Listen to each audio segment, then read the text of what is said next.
Come, ye thankful people, come, praise the song of harvest home. Fruit and crops are gathered in, safe before the storms begin. God, our Maker, will provide for our needs to be supplied. Come to God's own temple, come, raise a song of harvest home. All the world is but a field, given for a fruitful yield. Wheat and tares together sown, here for joy or sorrow roam. First the blade and then the ear, then the full corn shall appear. God of harvest, grant that we wholesome grain and pure may be.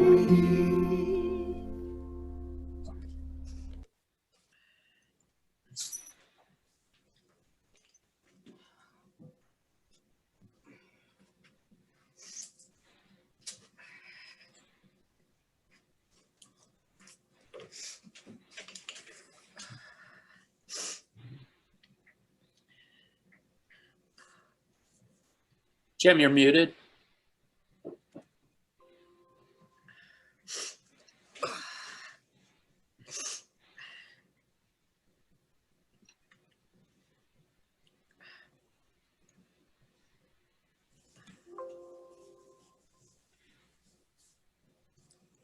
Jim, you have to manually there you go. Okay, I am now unmuted. Thank you.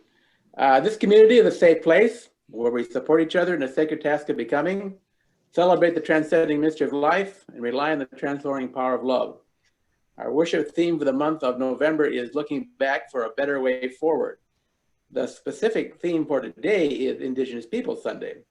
In this service, Deej Leggitt and Brooke Maddox, both of whom are descendants of American Indigenous peoples, will bring us their perspectives. Additionally, the BUUF musicians have some great music, and Gilpin will grace us with a poem, and Catherine Lyon has a really smashing story for all ages. Glenn Smith is our tech genius for today, and Dane and Terra Rasmussen will be doing our Chalice work. Before we begin, though, I have a few comments of my own. A few Sundays back, I reflected on what I would do if I were president of the United States. One of the problems that I would address if I were president is the continuing plundering of our planet and its ongoing human-sponsored degradation. To do that, I would, by sponsoring a constitutional amendment, give our Mother the Earth a voice in government. Here's my idea. Part of the problem of why we are using up the Earth's resources faster than she can replenish them is because of the materialistic attitudes in which we conceive of ourselves as mere bits of matter, intelligent pieces of meat, objects without a purpose, somehow evolved into being in a universe that is itself without meaning. In this way of seeing the world, spirit is a fiction, a fantasy. Nothing really matters but matter. If, however, we look at pre-colonial indigenous peoples' religions, we see there a richness of spirit. The planet's many diverse life forms, including you or me, are seen as children of the earth, each with their own unique purpose. The forests, fauna, lakes, rivers, and deserts are understood as our brothers, sisters, and cousins. In this way of seeing, the world is permeated by spirit. And if your internal ears are not too stopped up by materialist modes of knowing, a much more accurate way of experiencing life. Through spirit, those of right mind and heart can communicate with the all in a sort of internet of the soul. So here's my proposal. How about we give the earth 10 seats in the US Senate? I'm envisioning dividing the country up into 10 regions, possibly demarked by climate, dominant types of vegetation, watershed terrain, and geology. Each region would have its own shaman senator who, through the internet of the spirit, would remain in communion with the earth and speak and vote for her interests. These earth senators would be selected by the indigenous peoples of each region, not by vote, but by direct selection from the earth herself, perhaps through vision quest, special ceremony, and shamanistic trials designed to choose the most spiritually adept. So let's do the right thing. Let us give the oceans, the forests, the prairies, the bison and the hummingbird their say. Let the earth speak by giving her 10 seats in the US Senate. My name is Jim McConnell, and even though I'm not running for president, I approve of this message, which was brought to you from the Committee for We Have to Start Doing a Better Job, and a 6,000-year-old tree-lined creek that runs through my maternal grandmother's farm. Let's now continue with our service.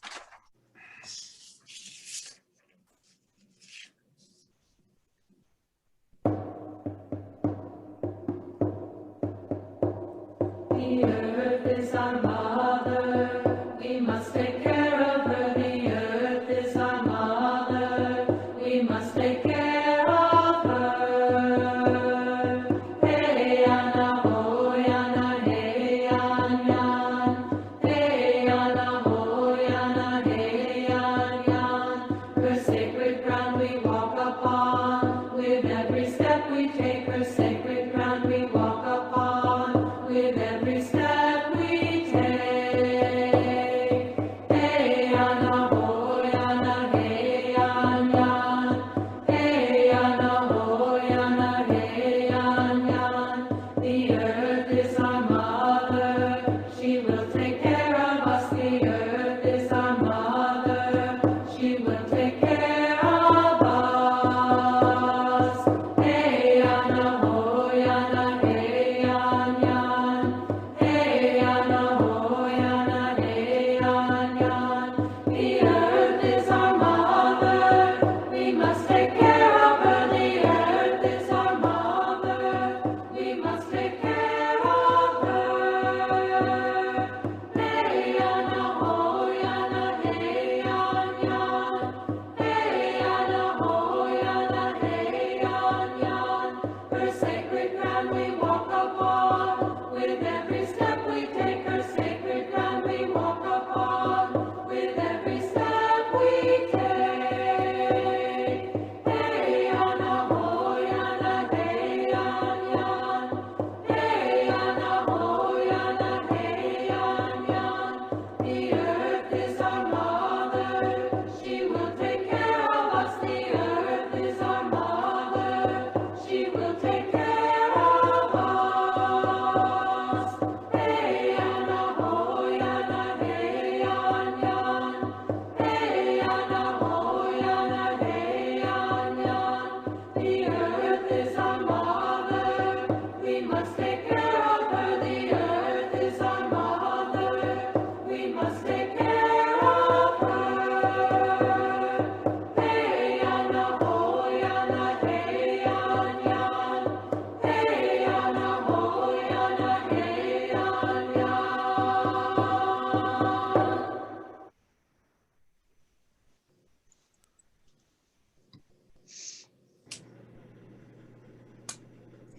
Now Dane and Terra. Touchdown. You can only begin. Reads first.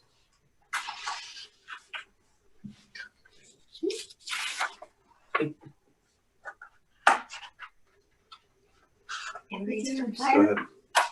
Go ahead, Mason. We call the east the sunrise, the rising sun. The place of birth and renewal.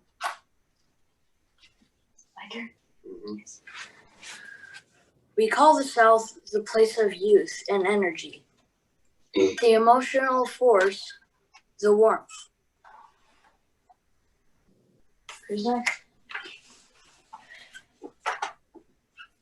We call the West the place of wisdom, of death, maturity, and mentorship, where magic resides.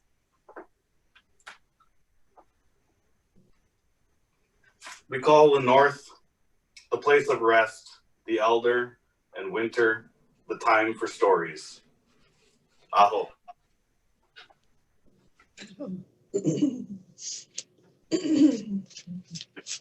Thank you, Dane and Terra. Very unique chalice lighting. And let us repeat together. Love is the spirit of the church, and service is its law. This is our great covenant, to dwell together in peace, to seek the truth in love, and to help one another. And now, Nancy Gilpin has a poem for us to listen to. Do anything? Yes, I'm going to read you two poems by Jo Harjo. She was named the 23rd Poet Laureate of the United States in 2019. She's a member of the Muskogee Creek Nation, born in Tulsa, Oklahoma, where she still lives. She's the first Native American to hold this honor and only the second Poet Laureate to serve 3 terms. The first poem is called Eagle Poem. So if you would just sit back, relax, even close your eyes, let her words speak to you. To pray, you open your whole self to sky, to earth, to sun, to moon, to one whole voice that is you. And know there is more that you can't see, can't hear, can't know except in moments steadily growing and in languages that aren't always sound, but other circles of motion. Like eagle that Sunday morning over Salt River, circled in blue sky and wind, swept our hearts clean with sacred wings. We see you, see ourselves, and know that we must take the utmost care and kindness in all things. Breathe in, knowing we are made of all this, and breathe, knowing we are truly blessed because we were born and die soon within a true circle of motion, like eagle rounding out the morning inside us. We pray that it will be done in beauty, in beauty.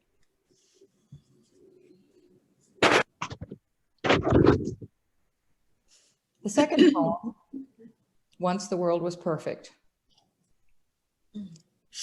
Once the world was perfect and we were happy in that world. Then we took it for granted. Discontent began a small rumble in the earthly mind. Then doubt pushed through with its spiked head. And once doubt ruptured the web, all manner of demon thoughts jumped through. We destroyed the world we had been given for inspiration for life. Each stone of jealousy, each stone of fear, greed, envy, and hatred put out the light. No one was without a stone in his or her hand. There we were, right back where we had started. We were bumping into each other in the dark. And now we had no place to live, since we didn't know how to live with each other. Then one of the stumbling ones took pity on another and shared a blanket. A spark of kindness made a light. The light made an opening in the darkness. Everyone worked together to make a ladder. A Wind Clan person climbed out first into the next world, and then the other clans, the children of those clans, their children, and their children, all the way through time to now, into this morning light to you. Jo Harjo. Thank you, Nancy. Lovely.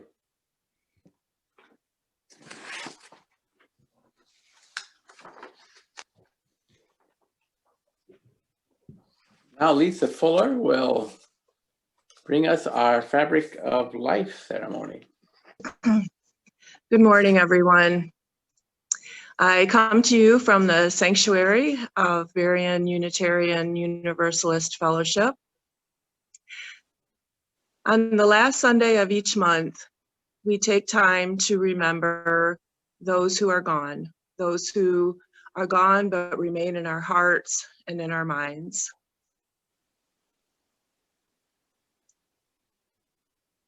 We take time to weave a thread into the fabric of our lives.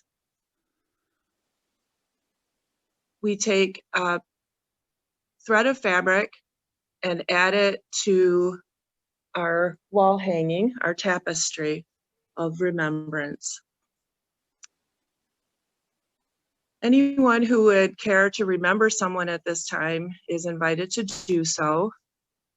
Following their recognition, the congregation will say presente. So the person remembering someone says, I weave this thread into the fabric of our lives in remembrance of, and their person. And then the congregation replies, presente, which means we see you.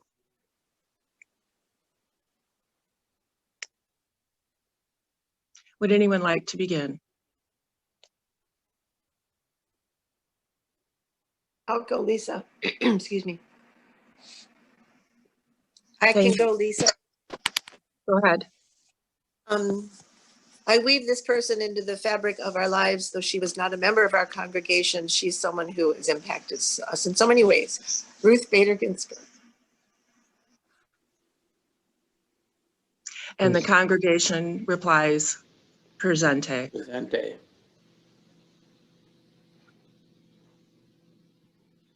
I have one. Okay. You want to come sit here? Yeah.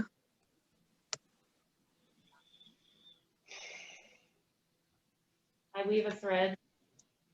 Co-worker's wife recently passed away. She'd suffered pretty traumatic illness this last few months. Although it wasn't COVID related, COVID dictated the end of her life in a negative way. So it was very rough on her husband. So I weave this thread in honor of JJ. And the congregation replies, presente. Presente.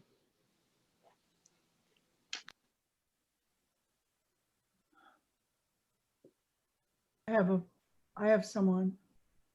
Thank you, Deej.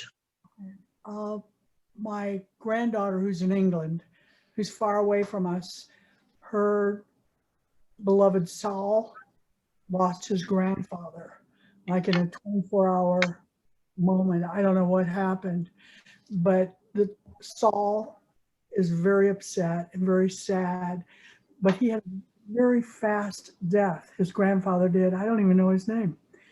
And I wrote to Saul because he was fascinated this summer when he worked here with Native American traditions. I gave him the beads and I explained to them. And I told him, I said, your grandfather was a lucky man because he had a fast ride into the West, which is the spirit world. It's a blessing. So yesterday, Chloe, my granddaughter, told me it was a blessing that I sent that. So I'd like to, for Saul's grandfather, is to have something, is there something of color there, like a bright color? Because when we wear bright colors, that means we want to be seen by spirit. So put it up there for him. Presente. Presente. Presente. Lisa? Yes? I would like to weave into the fellowship of the memory of B. Taguchi, who survived 2 internment camps and means a great deal to us. Something beautiful as that the spirits will notice, please, and maybe 2, since she lived in 2 internment camps. Thank you. We weave this thread into the fabric of our lives in memory of B. Takeuchi. Thank Presente. you. Presente.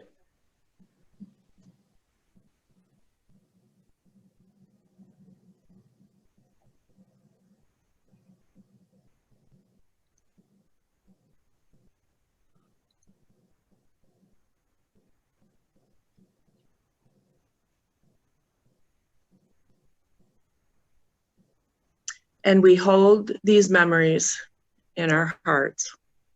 Thank you. Thank you, Lisa and Jim.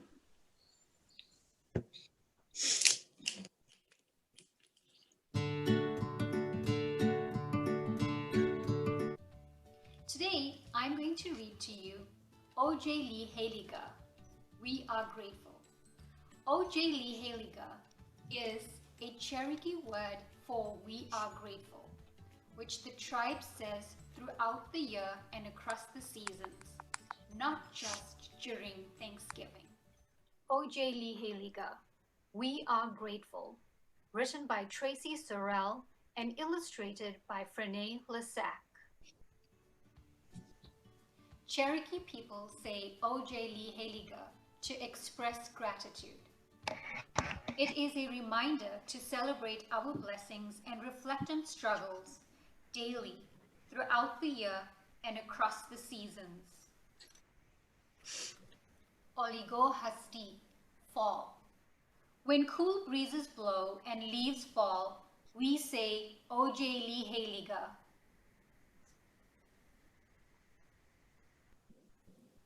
As shell shakers dance all night around the fire, and burnt cedars scent drifts upward during the great new moon ceremony.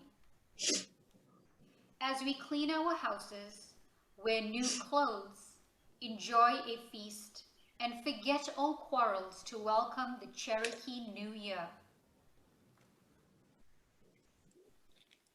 While we collect buckbrush and honeysuckle to weave baskets, to remember our ancestors who suffered hardship and loss on the trail of tears, and have hope as our Elise, grandma, cradles the newest member of the family and reveals his Cherokee name. Gola, winter. As bears sleep deep and snow blankets the ground, we say Otsaliheliga.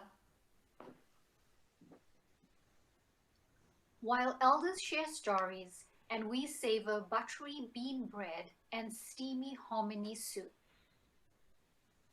When we feed our animal and bird friends. As older children teach the younger ones how to make corn husk dolls and play cane flutes. While we gather to remember an uncle who has passed on. As men cuddle babies and sing traditional lullabies in Shawnaque, Cherokee. Gogei, spring. When showers fill streams and shoots spring up, we say Otsaliheliga. While men sing, asking for thunder and lightning's protection of the emerging sprouts that women tend. As we gather wild onions, spring's first food, and serve them with hen's eggs. As we practice patience to sew pocket-toe moccasins and coil clay to build beautiful pots. As we plant ani, strawberries, and ancestral stories, sweet-smelling reminder not to argue with each other. As we embrace a clan relative heading off to serve our country. Gogi, summer.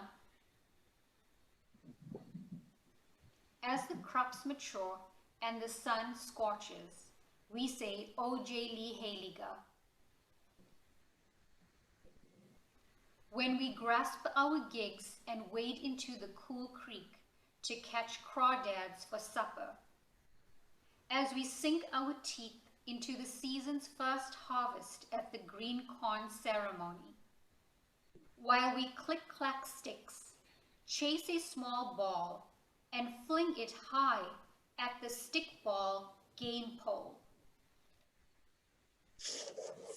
when we recall the ancestors' sacrifices to preserve our way of life, to celebrate Newly's Tani Dola, history, and listen to our tribal leaders speak at Cherokee National Holiday. Every day, every season, Otsaliheliga, we are grateful.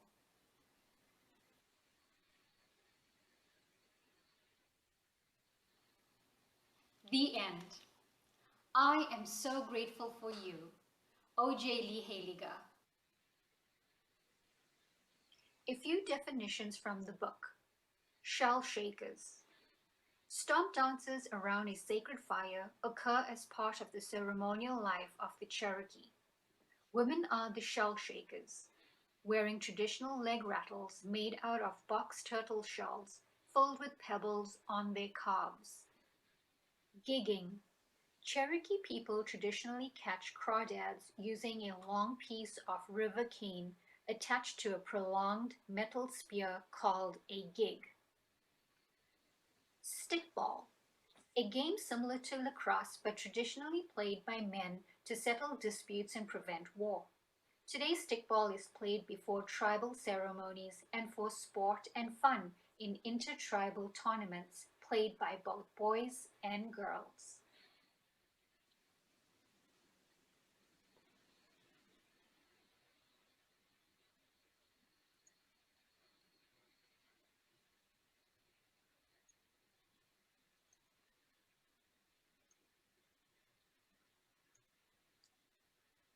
And now, friends, let's repeat our offering words together. This fellowship is the community of ourselves. Its resources are our resources. Its wealth is what we share. As we contribute to the life of this community, we affirm our lives within it.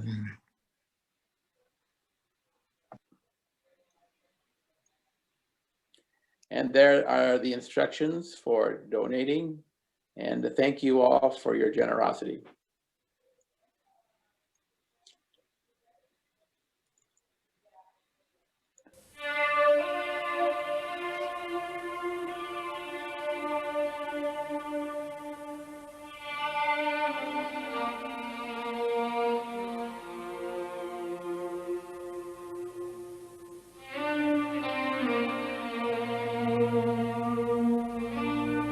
I would like to introduce to you Priscilla Coolidge, Laura Satterfield, and Rita Coolidge.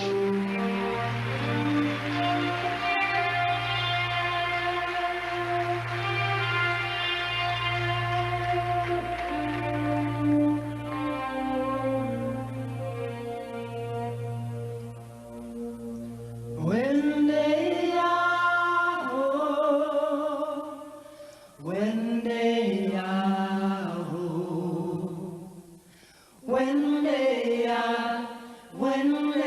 are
And now Brooke Maddox will bring us her perspective.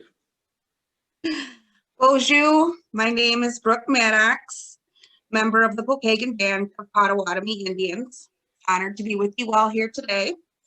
I'm going to use these few minutes to speak about my past, my people's past, and maybe share some ideas on providing a brighter future while honoring that past.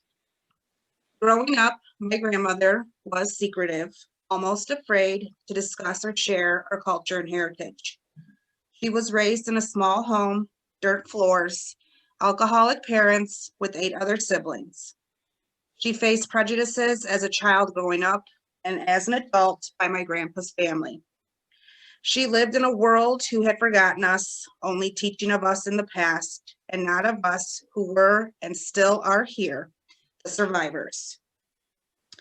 You look at Native history, you will see that we have seemed to have our history and culture stolen, almost erased by ways of stolen land, forced migration to reservations, our own trail of tears, governments backing out of contracts, not honoring the treaties. Our language not allowed to speak, and culture not allowed to practice by ways of boarding schools. Our hair cut, clothes changed, our names erased, parents forced to put kids in or go to jail, all under the motto, kill the Indian, save the man. Our religion taken, made to convert. Our tribe was able to maintain our presence in our homeland as we had demonstrated a strong attachment to Catholicism. Our artifacts stolen, each one full of memories and history and love, being used in museums and private collections instead of being returned to their homeland and used by their people. Our rights to practice our song, singing, dance at what is known as powwows, not allowed until 1978, otherwise done in the woods under darkness, knowing full well the repercussions if caught. Our voices being silenced in areas of voting by not allowing reservation addresses to be used and voter suppression. There is hope. We see it today. The fight in us is unwavering. We look back at these hardships and we still grow, move on and up, getting our voices heard, changing the world, making it a better place for my people and all of us. We get to our full potential through education. For our tribe, we as a sovereign nation are able to provide elementary schools, culture camps, and an actual language and culture department. Through our casino operations, provide monetary advances to the members to help with college, trade schools, and further education. We as a Native people have never been truly able to live our lives as authentic, genuine Indigenous. We have always lived with restrictions. When you allow a people to fully embrace, remember, and learn of their history, culture, and way of life, you give them the opportunity to unlock themselves from the past. Allow for them to be able to share their teachings, history, and stories. You as an ally, help by buying from inspired Native artists, not Native inspired artists. Reading books from Native authors, listening to podcasts, watching Native filmmakers, documentarians, and films about Natives. Educating yourself and supporting artifacts being returned and land acknowledgement, government fulfilling contracts, honoring the treaties. And one of my favorites, which is if you are lucky enough to attend, is a powwow. You guys live in an area that our tribe hosts two powwows, one Memorial Day weekend, one Labor Day weekend, open to all. You can eat Indigenous food, see regalia, shop from vendors, meet and talk to natives and elders. So I thank you for your time today. I hope if you take away anything, it is once you return to a people what once was theirs and the ability to live their authentic lives, not only do you give them the opportunity to share, you allow a conversation to start for us to learn from each other and provide a brighter future for the next generation. Thank you. Thanks, Brooke. Thank you, Brooke. You're welcome.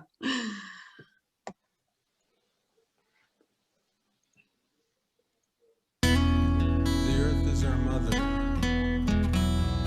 We are her children.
And now Deej has a message for us.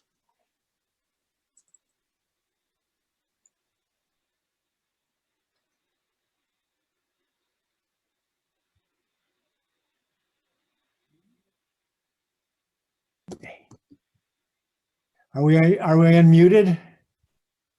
Yes. Yes. Okay, you're on. That was Jim, my patient. Matakuyasin, that means we're all related. And Brooke, it is so good to see you here. I've always felt like I was the token Indian, but now we've got you, so that's good.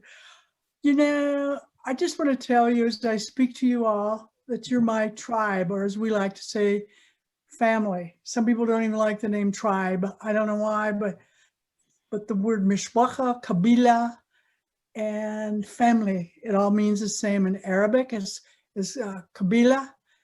Mishpacha is Jewish or Israeli, I think. No, it is Yiddish.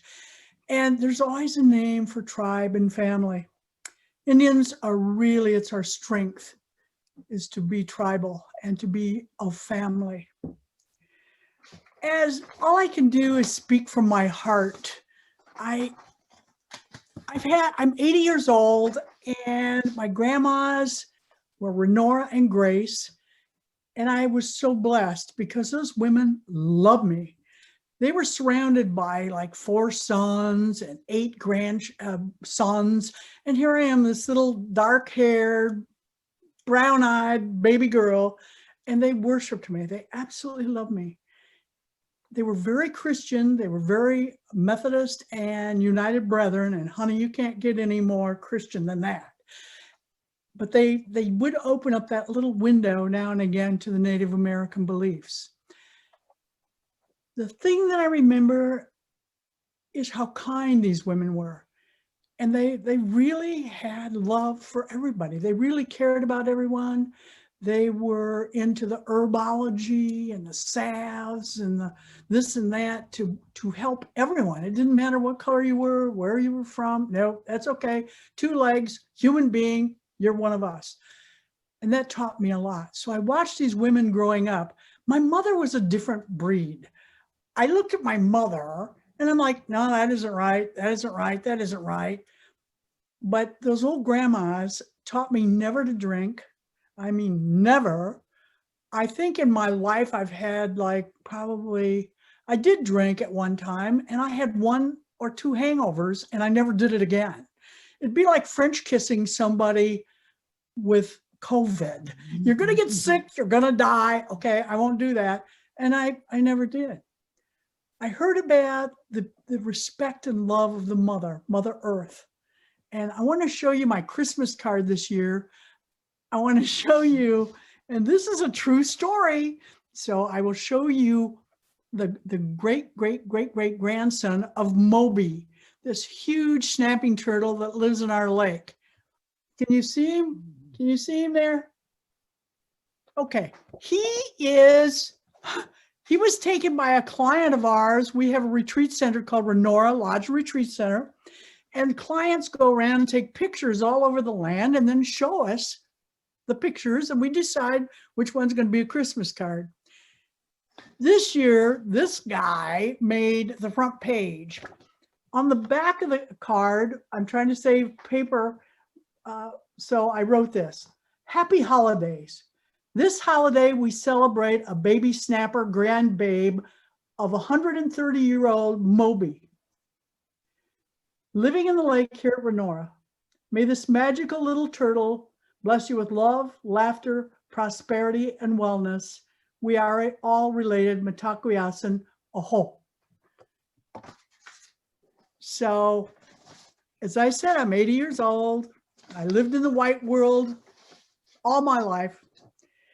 And there were things, as Brooke said, that her mother went through. Am I about your mom's age, Brooke? Oops. Grandmother has passed on, but she was about 83. Okay, so we're in the same, all right. I was told also never to tell anyone that I was Native. So I never did. And my mother took us to the Presbyterian church. Honey, you can't get any wider than that, than being a Presbyterian. And so I was like a closeted Indian until I went to reunion. It was like we all talked about our grandmas and the Shawnee, and then it was okay to come out. And this was like about 35, 40 years ago. So I call myself a born again Indian because now it's all safe and good. Not only that, but the turtle is the mother. When we see the turtle, it comes up again and again and again in the Native American, no matter where you are, out west, on the West Coast, East Coast, North, wherever. If there's a turtle, honey, that's Mother Earth. If that turtle is alive and well, that means the mother's doing pretty good. A lot of people, Indigenous people, even back in Europe, would find animals that they connected with. You say, well, why the animal? Because with each animal, there's a message. There's a totem. There's something that makes the animal carry something inside our heart that we can aspire to or wish for, what have you. But a totem, like there's a lot of people in the congregation I've given animal names to. And I have best friends that I've known for 50 years that have no animal. But I have chosen animal names for a lot of people in the congregation. And my husband, you know, Hunter, he's a kitten. Jim, our business partner and our friend, our best friend, he's an otter. I mean, you can see the otter, right? I mean, he looks like a floating otter. I chose for myself, I'm a chickadee. I mean, a little capped bird that tweets all the time. Hello, I tweet all the time. I mean, not really tweet, but I mean, I'm happy and jump around a lot. But everyone inside of them will connect to some animal. And we believe that that animal will somehow connect to us with its little shiny black eyes or fin or wing, whatever it is. And it will tell us something about our spirit. And when we have that moment, you're gone. You've already crossed the line. When that, it's taking you to a new place. It's taking you to a different place than the white population dominant culture teaches. It's totally the opposite. If anything, you know, in all of my little talks, Indians believe in this one thing: love of the mother and paradox. If something is bad, it's also good. If it's good, it's also bad. I think that's how we've survived for thousands of years. Our religion, our indigenous religion in this country, is over 20,000 years old. I mean, we take it up, up, up, up. I mean, it becomes more and more electrified, and but it's amazing that people that are not native or not of color are taking in what we're saying. In the Shawnee, I'm a Shawnee, like we're peaceful. Ha! Oh yeah? No. We always like a good fight. I can tell that. And then the reading I've done, yeah. But we just didn't go out and pick a fight. We waited till someone came to us and say, hey, guess what? Oh, we won't let that happen. Mm-mm. So we would be in the middle of it. We really, and I still do, I like a good confrontation. Ask my husband. So the thing is, living in this country, we've got a wake-up call. We have a new president that's going to be, I think, on target with a lot of my personal beliefs. But until we can stop eating a pound of hamburger that takes over 2,000 gallons of water to produce, and as you all know, I'm a foodie. I am a vegan, a raw vegan most of the time, but I will not touch meat. It's just something about it. After a while, I can't do it. I just can't. And it isn't because of poor little Bambi. It's because of what the 2,000 gallons of water. And when I wash my dishes, take a bath, what happened? I mean, do you know how much 2,000? Wow. A couple of, a cow could practically fill a pool, a swimming pool. So that's not good. How much time do I have to? The Shawnee, it means, the translation, they call it Shawandazi, that's the real word, but the word means people of the South. Hello, that could mean anything. We were all the way in Canada. Anything down there, the Shawandazi, Shawnee. But we're known for being very tall, very light-skinned, and like I said, mean. No, we're not. We're warlike. Yes, war is good when, you know, you're saving somebody good. And I also want to say that about, what, 20 years ago, Jim? 20 years ago, I was honored to go to the Parliament of Religions in the middle of Chicago at the Palmer House Hotel. This is where the famous Potawatomi chef chief was, and he made a tremendous speech. What was his name? Pokagon, Chief Pokagon. So I was honored, and I met all these Native people. They had the Native part, they had the this part, that part, the Christian part, the Methodist part, the all kinds. And yet we were a family. We were from all parts of the world, of the country. And what I noticed is we looked different. We had different, but we all had the directions.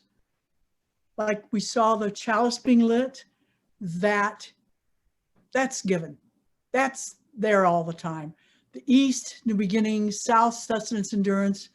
The West is the wisdom, and the North is healing and generosity. The mother gives us healing, sustenance, shelter. Wind, earth, fire, water, corn. And Wonkan Tonkin, great spirit, great mystery, gives us all that grows green. The wingeds, the two-leggeds, the four-leggeds, the creepers, crawlers, and swimmers. That is every single tribe that there is, every family that there is that's Native American. That's what it is. I'd like to go into, I heard this once from Medicine Man, and it's deep in my heart.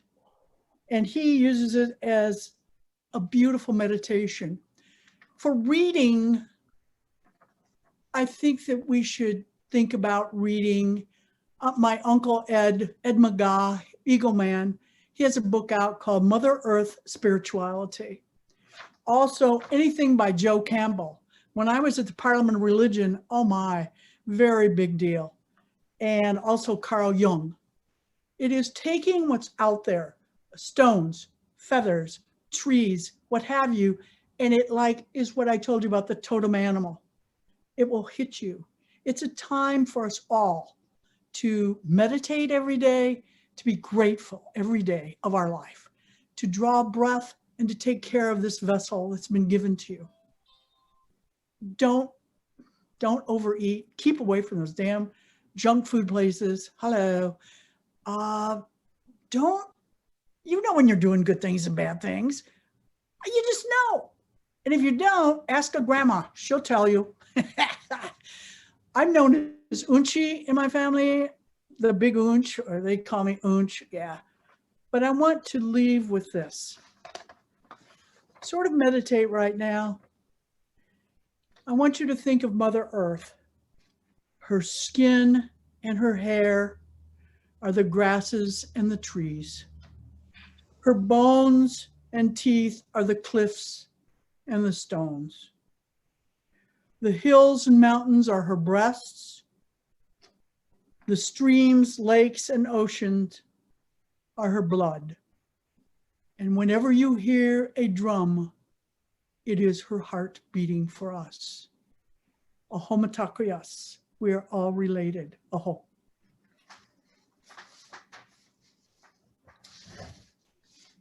Thanks, Deej. That was great. Thank you, Deej. That was very lovely. And now our closing portion.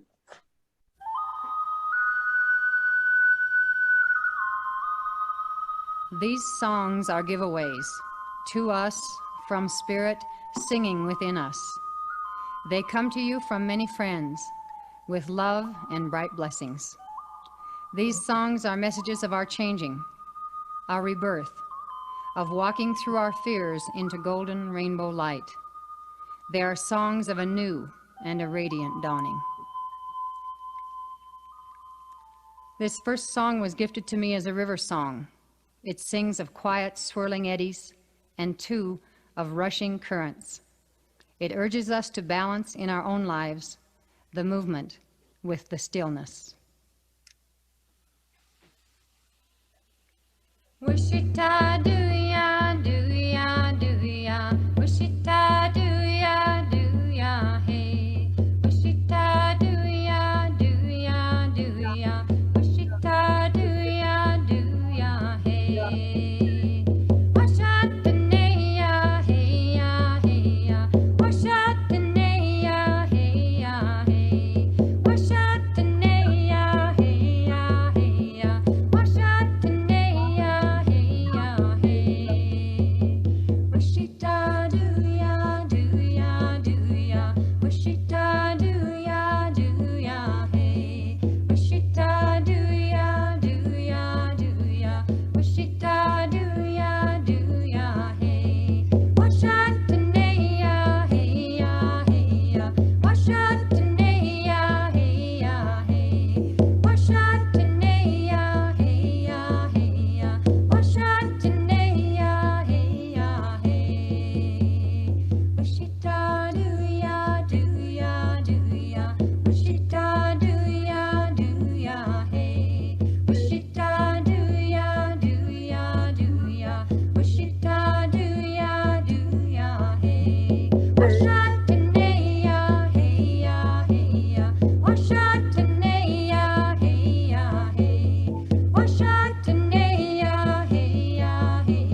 Sorry. That's all right. That's what you're supposed to. And now our musical benediction.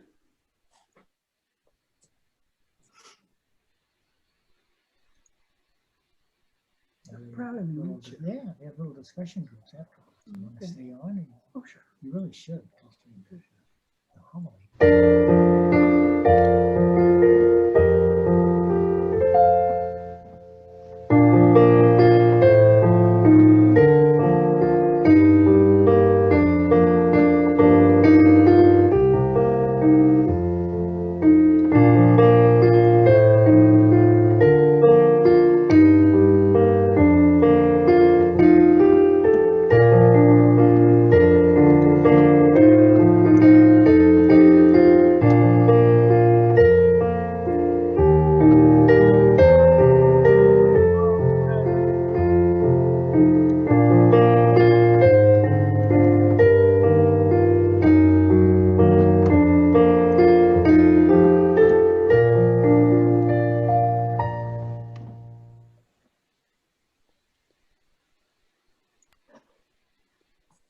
Go in peace, friends, and hopefully you'll stick around for our circle talk.